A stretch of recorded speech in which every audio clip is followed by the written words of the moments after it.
Diz assim, Romanos 6, a partir do versículo 1. Que diremos então? Esta pergunta se refere ao texto anterior, onde Paulo fala que onde abundou o pecado, superabundou a graça de Deus. Então ele agora continua e dentro desta carta, fazendo referência à superabundante graça de Deus que se manifestou para nos trazer vida e vida plena, vida livre do pecado. Portanto, uma vida livre do pecado é uma vida livre do medo e da insegurança, da incerteza do porvir e do futuro. É livre da ansiedade quanto ao dia de amanhã e quanto à nossa provisão, porque estamos certos de que nada nos faltará, de que não teremos falta de nada, porque Ele é o nosso pastor. Estamos certos de que não nos faltará coisa alguma, porque Ele é aquele que supre todas as nossas necessidades segundo a sua glória e as suas riquezas. Então isto nos dá uma motivação nova, nos dá um ânimo novo, nos dá uma esperança nova. E como filhos de Deus, como escolhidos dele, separados para ele, eleitos nele, predestinados para sermos santos e irrepreensíveis diante dele, para vivermos diante dele em amor, renovados, transformados a cada dia, segundo a sua glória, segundo a sua palavra, segundo a sua própria vida, que em nós habita. O apóstolo Paulo, então, traz-nos nesta dimensão de uma vida vitoriosa, de uma vida de excelência, algo que é fundamental, é a base, é o fundamento para sermos livres do pecado. Que as pessoas perguntam, mas como eu vou ser livre do pecado?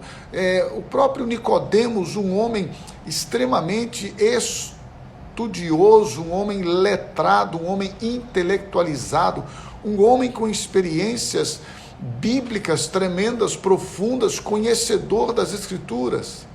E o próprio Nicodemos, quando foi-lhe dada esta revelação, quando foi falado com ele que necessário é nascer de novo para entrar no reino de Deus, ele mesmo não teve esta compreensão, este entendimento. Ele falou, vou voltar a entrar no ventre da minha mãe como se fosse uma reencarnação. E Jesus disse, não tem nada a ver com isso, morre-se uma só vez, vindo depois disso o juízo. Ao homem é dado isto, então não adianta você pensar que você vai reencarnar para purificar, para melhorar, ou para pagar um pecado cometido na outra vida. Esquece isto. Deus deu a cada um uma só vida, vindo depois disto o juízo de Deus. E então Nicodemos dada a ele esta revelação. Nicodemos, é necessário nascer do Espírito, nascer da palavra. E Jesus disse, eu falo com vocês das coisas terrenas, vocês não entendem, quanto mais das celestiais. Por isso que você e eu precisamos de revelação do Espírito Santo e a decisão, a disposição, você vai ver isto hoje aqui na Bíblia, de fazer valer a revelação e o poder da palavra de Deus. Interessante isso, não é? O que Deus faz, o que Deus fez, está feito e jamais você e eu poderemos fazer. Mas aquilo que você e eu precisamos dentro do livre-arbítrio que Ele deu, nós precisamos viver e praticar e exercer, só cabe a nós, não cabe a Deus. É muito poderoso isso, porque Deus tem a soberania dele, o sobrenatural, algo que você e eu jamais compreenderemos. Todas as vezes que você tiver dificuldade com a soberania de Deus, dá uma lida em Romanos 9, 10, 11, é muito legal, porque Paulo tenta fazer ali algumas elucubrações, ele começa a querer explicar algumas coisas da soberania de Deus, e daqui a pouco dá tilt, ferve os neurônios, e ele fala, profundidade das riquezas. Esta profundidade você e eu jamais alcançaremos e nunca teremos a compreensão plena. Deus vai revelando de acordo com aquilo que nos é necessário para vivermos diante dele em santidade e justiça, sim, todos os dias da nossa vida. Este é o ponto. Então não queira entender, mas nunca deixe de crer e obedecer. E então, voltando para Romanos capítulo 6, a Bíblia diz, que diremos então? Continuaremos pecando para que a graça abunde, uma vez que Paulo disse, onde abundou o pecado, superabundou a graça, qual seria a lógica? Ora, então, onde abunda o pecado, tem uma superabundância da graça de Deus. Então, quanto mais eu pecar, mais graça virá. Seria esta uma linha de raciocínio. E então o apóstolo Paulo diz, que diremos então? Continuaremos pecando para que a graça aumente? E a resposta está aí. De maneira nenhuma, de modo nenhum. Referindo-se e lembrando a você e a mim agora, fazendo referência àquilo que o apóstolo João, o João discípulo de Jesus, não o João Batista, mas o João discípulo de Jesus, o discípulo chamado discípulo do amor, aquele que ficou responsável por cuidar da mãe de Jesus após a sua morte e ressurreição. E então João diz, estas coisas vos escrevo para que não pequeis. Então guarde sempre isso no seu coração. Você não é mais um pecador, você é filho de Deus, amado de Deus, escolhido por Deus para viver em santidade e justiça perante Ele todos os dias da sua vida, cheio da graça, da superabundante graça de Deus. Então agora Paulo está afirmando, reafirmando, nós vamos viver no pecado para que a graça seja superabundante? De maneira nenhuma. Motivo, por que nós não vivemos no pecado? Primeiro, porque nós somos libertados do pecado, não somos escravos do pecado, você sabe disso, mas então ele vai agora de maneira muito didática e muito clara. Gente, isto aqui é algo que está de forma explícita, manifestada aqui nas Escrituras. Você e eu que vivemos escravizados pelo pecado, pela nossa própria natureza humana, terrena, que vivemos presos debaixo de cadeias emocionais, afetivas, de laços de almas, de marcas e complexos, traumas, tudo isto que você e eu recebemos na estrutura da nossa formação de vida e de existência e de ser, em Cristo Jesus, Ele aniquila, destrói, Ele anula todas as coisas contrárias àquilo que Ele tem como propósito para a nossa vida, por meio de Cristo e este crucificado. E então o apóstolo Paulo diz, vamos viver no pecado para que a graça abunde? De maneira nenhuma. Versículo 2 de Romanos capítulo 6. Nós, os que morremos para o pecado, como podemos continuar vivendo nele? Como? Nós morremos para o pecado, as pessoas querem questionar-nos. Mas por que você quer viver uma vida de santidade, de pureza, se você vive neste mundo pecaminoso, neste mundo de iniquidade, de impiedade? Espera lá, eu vivo neste mundo de impiedade, de pecaminosidade, de perversidade, de perdição, mas eu estou em Cristo, nova criatura sou, as coisas velhas ficaram para trás e tudo se fez novo, e no novo de Deus, Ele tem me chamado para viver em santidade e justiça perante Ele, porque eu morri para o pecado. Como viveremos nele, nós os que morremos para o pecado? Então comece a questionar de verdade a partir de você, da sua experiência. Você já morreu para o pecado? Você está crucificado com Cristo? Ou vocês não sabem que todos nós que fomos batizados em Cristo Jesus, fomos batizados na sua morte, nós somos incluídos na sua morte. Gente, há uma confusão entre batismo nas águas e batismo na morte de Cristo. Batismo nas águas não salva ninguém. Quem crer e for batizado será salvo. Não é quem for batizado que será salvo.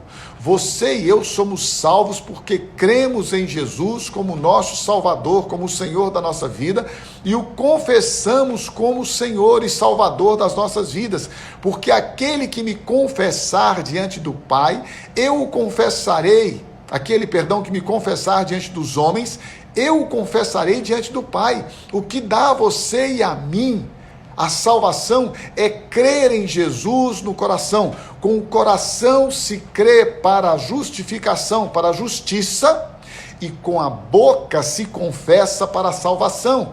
Com o coração eu creio que a justiça de Deus, manifestada na pessoa de Jesus, é poderosa, a justiça dele, por meio de Jesus, o seu sacrifício, sua morte, seu sangue derramado na cruz, o seu poder se manifesta na minha vida, me libertando e me salvando. E com a minha boca, diante dos homens, eu confesso: Jesus Cristo é o meu Salvador e o meu Senhor. Ele me comprou com o seu sangue.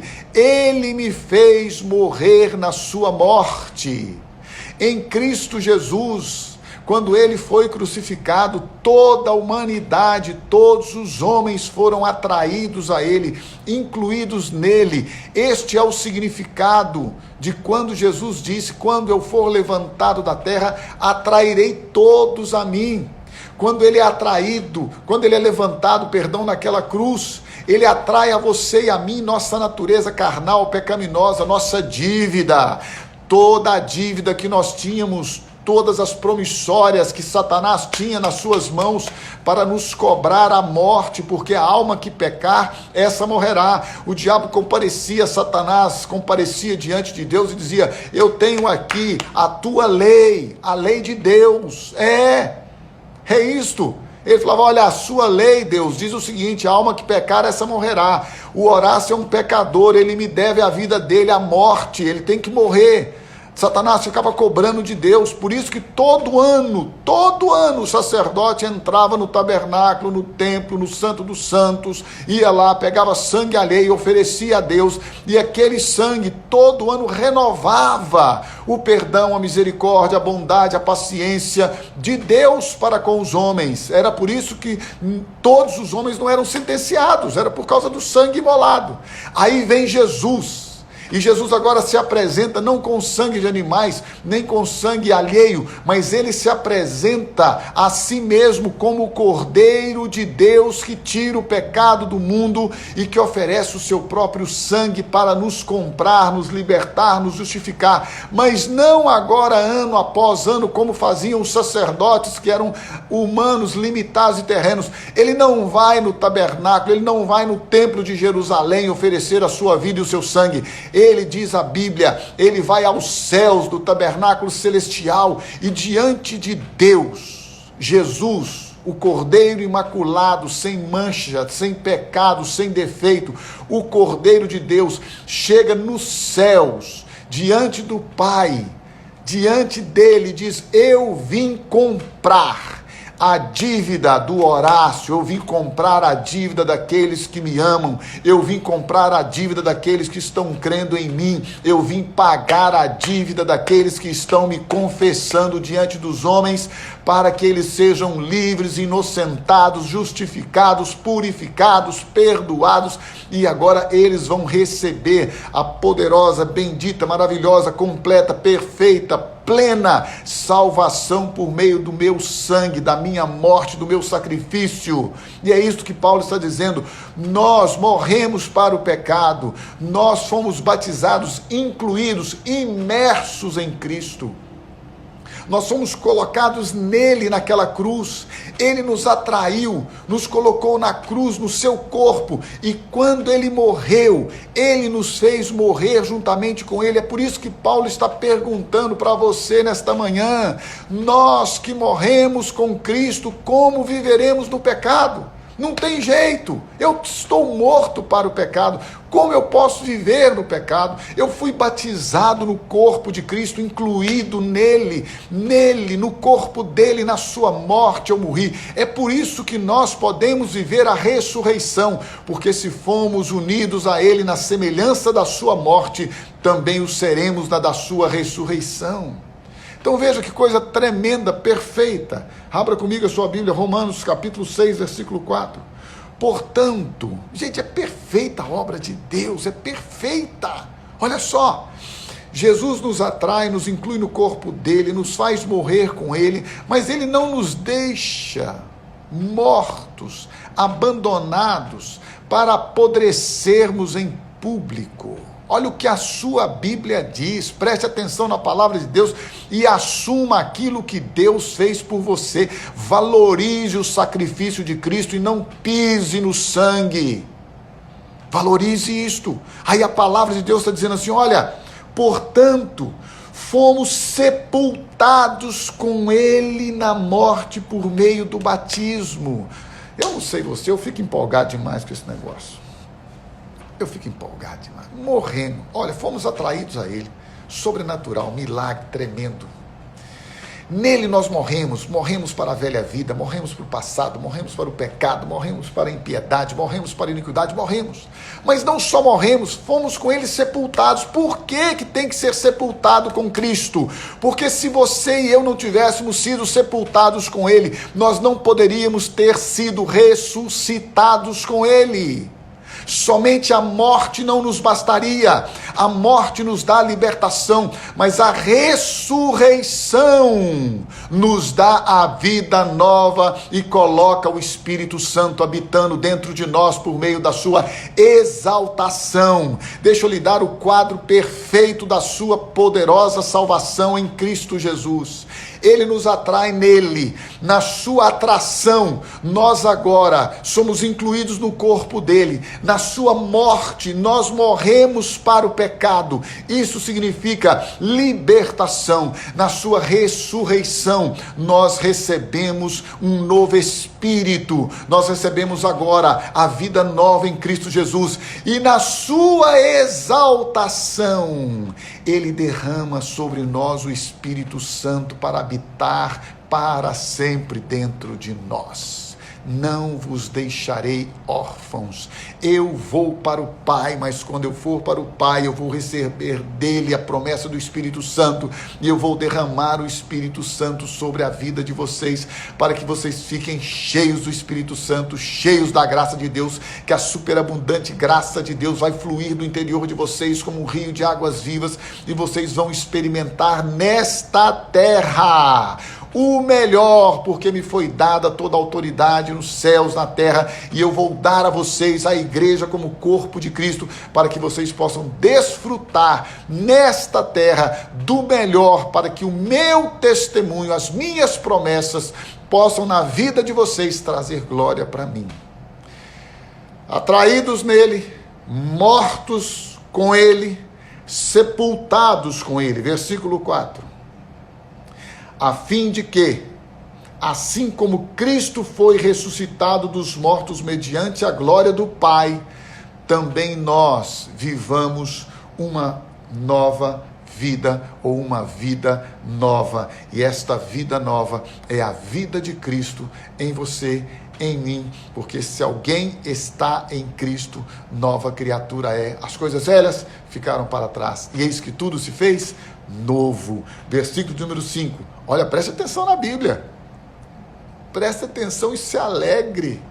Se você estiver em pé na sua casa, salte. Se estiver sentado, dá um pulinho assim. Versículo 5. Se dessa forma fomos unidos a ele na semelhança da sua morte, de qual forma? A forma da morte de Cristo. Se dessa forma fomos unidos a ele na semelhança, na igualdade da sua morte, certamente o seremos também na semelhança da sua ressurreição. Ele morreu, ele foi sepultado, ele foi ressuscitado. Nós fomos atraídos a ele, morremos com ele. Se nós morremos com ele, também seremos ressuscitados com ele. É por isso que Paulo diz aos irmãos que estão em Éfeso: ele nos ressuscitou juntamente, fomos ressuscitados juntamente com ele. E com ele, com Cristo, em Cristo, estamos assentados nas regiões celestiais. E aí Jesus então diz: é nas regiões celestiais que eu encho vocês, revisto vocês com o poder que vem do alto. E nas regiões celestiais, na oração, na intercessão, no clamor, vocês vão vencer principados e potestades, porque eu os venci, triunfei sobre eles na cruz, desprezei-os. Eu desprezei, eu zombei de todos os meus inimigos na cruz. Eu aniquilei o pecado, eu destruí as obras do diabo, eu venci principados, eu venci potestades, eu venci a morte. Eu tomei as chaves da morte nas minhas mãos e disse: ó morte, você não tem mais o ferrão, o aguilhão para atormentar os filhos de Deus, porque eles não temem mais a morte, porque a partir da minha morte eles recebem vida e vida eterna, e ninguém pode tirar deles a eternidade, porque a morte não terá mais domínio, eles não têm mais nenhum medo da morte, porque eles não morrerão, eles dormirão, eles descansarão, eles estarão comigo no paraíso, desfrutando do refrigério e da minha glória, até que eu volte dos céus para buscar a igreja. Você e eu somos livres. Você e eu somos totalmente livres. Versículo 6. Eu achei que eu ia até o 18, não vou não. Pois sabemos, Romanos 6, pois sabemos que o nosso velho homem foi crucificado com ele, para que o corpo do pecado seja destruído, e não mais sejamos escravos do pecado, pois quem morreu foi justificado do pecado. Esse texto nós o usamos há mais de 30 anos, pregando a palavra de Deus. Eu sei que falar isto não vai trazer, talvez, um entendimento, né, ou talvez não consiga levar você à prática disto, mas deixa eu dar uma notícia. A fé vem pelo ouvir, ouvir pela palavra de Deus e o confessar a palavra. Eu já citei aqui outras vezes, o pastor Abu Chaim falava assim: eu creio, vou crendo até crer. Eu creio porque a Bíblia diz. Vou crendo porque vou confessando com a minha boca, para que a confissão da palavra de Deus, a confissão vitoriosa da palavra de Deus, produza fé no meu coração, uma vez que ele, Jesus, a palavra, é o autor e consumador da minha fé. E quando esta confissão gera fé, eu creio, porque a palavra de Deus diz, vou crendo porque vou confessando com a minha boca. Até crer é quando eu experimento e descanso, porque a obra dele é realizada na minha vida. Quando eu digo que eu estou crucificado com Cristo, eu não estou dizendo que eu estou anulado, sem desejos, sem emoções, sem sentimentos, você já sabe disso. Mas a verdade é que os meus sentimentos, minhas emoções, a minha razão, a minha vontade, agora tudo isso está submetido à vontade soberana de Deus. E como isso se aplica à minha vida? Quando diante dos meus desejos, tentações, diante das circunstâncias na vida e da vida, eu digo, antes de agir ou reagir, eu estou crucificado com Cristo. Meu velho homem foi crucificado com ele. Já não sou mais eu quem vive. Quem é que vive? Cristo vive em mim. Sabendo isto, que o nosso homem velho foi com ele crucificado, para que o corpo do pecado, este corpo que servia ao pecado, seja destruído, e não mais sirvamos ao pecado como escravos, pois quem morreu, justificado está do pecado. Ora, versículo 8 de Romanos 6, se morremos com Cristo, cremos que também com ele viveremos. Pois sabemos que, tendo sido ressuscitado dos mortos, Cristo não pode morrer outra vez, fazendo referência àquele sacrifício ano após ano que os sacerdotes faziam com o sangue e com os animais. Não pode morrer outra vez. A morte não tem mais domínio sobre ele, porque morrendo, versículo 10, ele morreu para o pecado uma vez por todas, mas vivendo, vive para Deus. Como é que Jesus, que não tinha pecado, morreu para o pecado? Porque o seu, o meu, o nosso pecado, o pecado da humanidade, foi colocado, atraído, incluído no corpo dele. É por isso que ele disse em João 12:32, e eu, quando for levantado da terra, atrairei todos os homens a mim mesmo. Como ele fez isto? Na cruz, espiritualmente, de forma soberana, sobrenatural, ele atraiu toda a humanidade, o pecado de todos os homens. Por isso que a Bíblia diz, o castigo que nos traz a paz estava sobre ele, pelas suas pisaduras vocês foram sarados.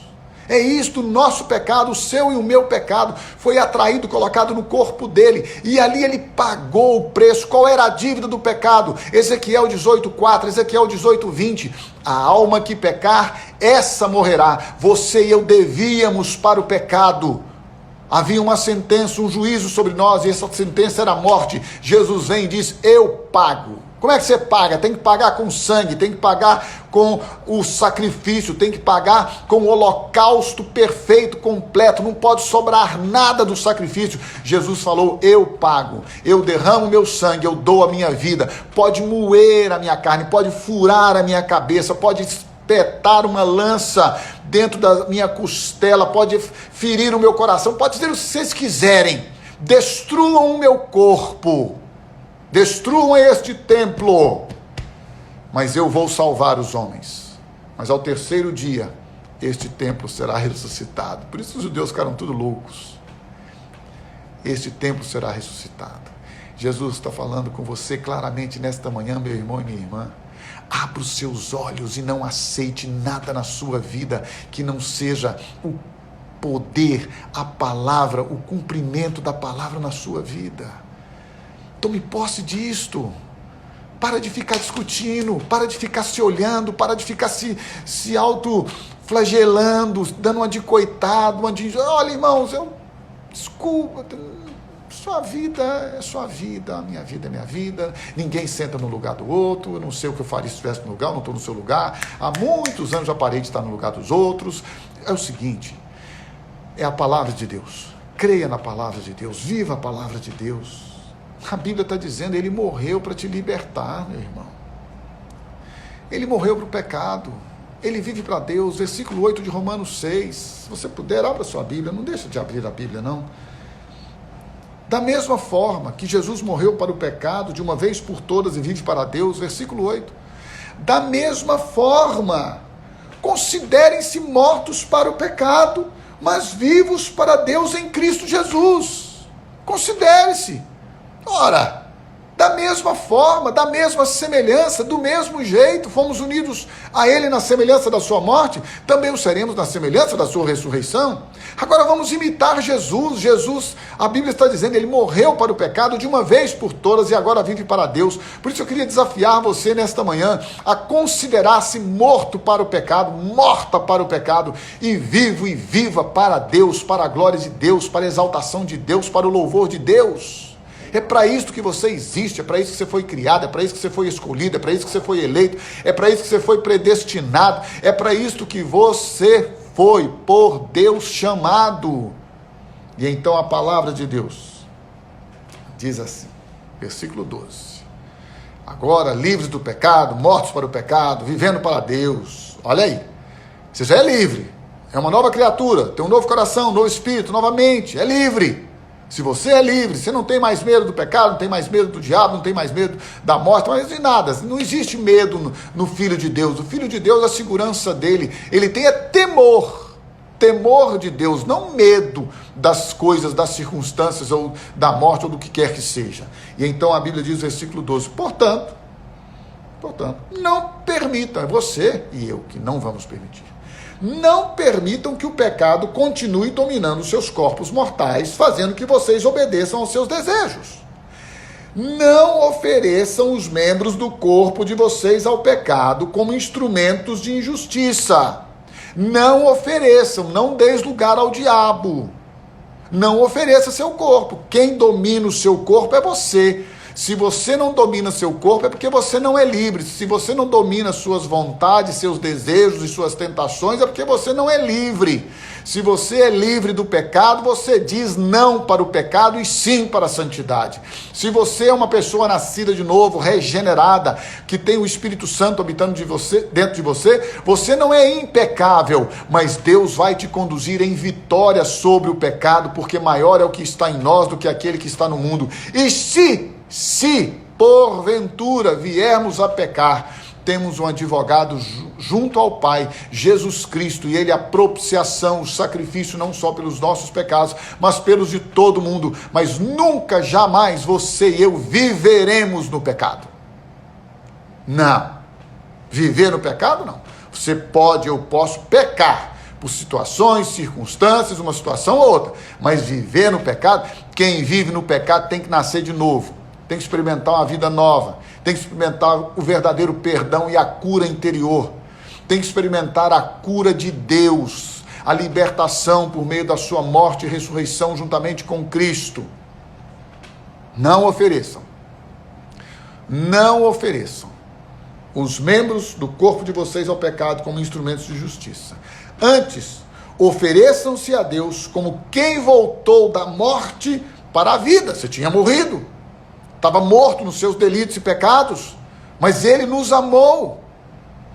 E aí a palavra de Deus diz, e ofereçam, olha lá, primeiro diz, não ofereçam os membros de vocês como instrumentos de injustiça, mas ofereçam os membros do corpo de vocês, é o mesmo corpo, não mudou o corpo, a Ele como instrumentos de justiça, pois o pecado não os dominará, porque vocês não estão debaixo da lei, mas debaixo da graça. Romanos capítulo 6, versículos 1 a 14. Você já morreu? Você está crucificado com Cristo? Se você está crucificado com Cristo, se você já morreu com Cristo, você é uma nova criatura. E esta nova criatura deve viver debaixo da manifestação da superabundante graça de Deus. Quem nos sustenta? A graça de Deus. Viva isto. Não se preocupe em ser perfeito. Não se preocupe em ser impecável. Não se preocupe em dar satisfação para as pessoas. Não fique preocupado se as pessoas vão te julgar ou fazer chacota de você, ou vão falar que isso aí é uma farra. Irmão, tudo depende de você. Se você quiser, Deus já preparou o melhor da vida dele para você. Tão somente, só. É muito simples. A palavra de Deus é maravilhosa, né? É muita simplicidade. Entrega a tua vida ao Senhor Jesus. Confia nele. Confesse a Jesus como seu Salvador, como seu Senhor. Fale com ele. Abra seu coração com ele. Derrame-se. Fala o que você tem que falar. Deixa eu dar uma notícia importante para você. Às vezes a gente tem medo de falar o que a gente sente, o que a gente pensa, achando, pensando que vai ofender a Deus com nossas palavras. A Bíblia diz em Hebreus capítulo 4, vou citar o texto para você, você anota, depois você vai lá e confere, versículos 12 e 13, que Deus olha a nossa intenção, a nossa motivação, que Deus esquadrinha o nosso coração, que Ele sabe do nosso pensar, que Ele conhece o nosso pensar. Então você não precisa ter vergonha de Deus em relação ao que você pensa, ao que você sente, em relação aos seus desejos, tentações, fraquezas. Não precisa ter vergonha. Deus já te conhece. Deus já sabe de tudo que você tem de sujo, de impuro. Deus já sabe. Os pensamentos impuros, os seus sentimentos e vontades impuras, Deus já conhece tudo. Vá diante dele e diz, Senhor, está aqui, não te glorifica, não é o mesmo sentimento que houve em Jesus, eu quero que tu tires da minha vida, eu rejeito isso na minha vida. Este pensamento, Senhor, não é um pensamento de paz, não é um pensamento de louvor, não é um pensamento que traga alegria para ti, eu rejeito esse pensamento, porque na minha mente eu quero que ela seja levada cativa, escravizada à obediência a Cristo. Sim, eu desejo que a minha mente seja renovada pela tua palavra, seja renovada. Eu desejo que os meus olhos, os meus ouvidos, todo o meu ser seja inundado pela tua glória, pelo teu Espírito. Eu quero viver uma vida tranquila, leve, maravilhosa, uma vida de intimidade e comunhão contigo. Mas para isso, meu irmão, minha irmã, a gente tem que começar morrendo para nós mesmos, morrendo para a nossa própria vida, para o nosso próprio eu. E para que você e eu experimentemos esta morte, Jesus Cristo morreu no seu lugar, no meu lugar, no nosso lugar. Mas Ele não morreu só naquela cruz. Ele nos atraiu, nos incluiu no corpo dEle e nos fez morrer juntamente com Ele. Há 33 anos atrás, 1987, já nem sei mais, me perdi aqui. Mas mais ou menos isso aí, 33 anos atrás, sim, eu ouvi esta palavra. E muitos disseram para mim, inclusive pastores, na época que eu não tinha ainda um ministério, e muitos me disseram, isso é heresia, isso não existe, não existe, não existe, não existe. Mas eu fui atrás, viajei muito, convivi com o pastor Carlos Alberto, convivi na casa dele, na casa dos outros pastores, irmãos, fui convivendo, e eu vi que é verdade. Você e eu podemos viver uma vida livre do pecado, uma vida maravilhosa, uma vida tremenda, uma vida leve, uma vida de liberdade, de santidade, de pureza, não por causa de nós, não por mérito nosso, mas pela graça dele. Porque onde abundou o pecado, superabundou a graça de Deus. A graça nos faz a cada dia mais santos, justos, justificados diante dele, renovados e com a expectativa de sempre viver o novo de Deus.